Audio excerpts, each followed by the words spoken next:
Les gars, qu'est-ce qu'on va faire? Qu'est-ce qu'on va faire de lui? Non, mais c'est la question que je me pose. Dans tous les cas, la place de titulaire indiscutable, elle est pour Valverde. Il n'y a pas de souci. Mais hier, il a joué au poste de latéral droit et il a été très bon.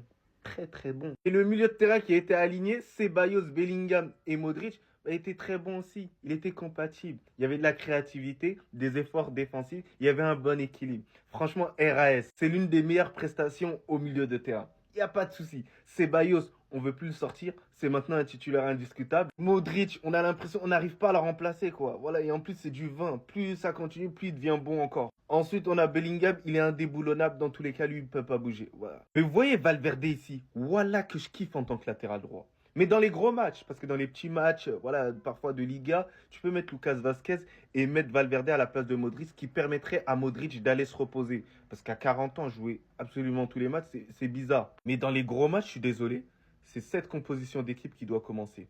Alors ça peut un peu alterner avec Kamavinga, parce que Kamavinga, je l'apprécie énormément, ou Chouameni. Mais la compo de base, elle m'a plu celle-là. Honnêtement, dans les gros matchs, faut mettre Valverde ici, par pitié. Il défend mieux. Je sais même pas pourquoi j'essaie même de chercher un autre argument.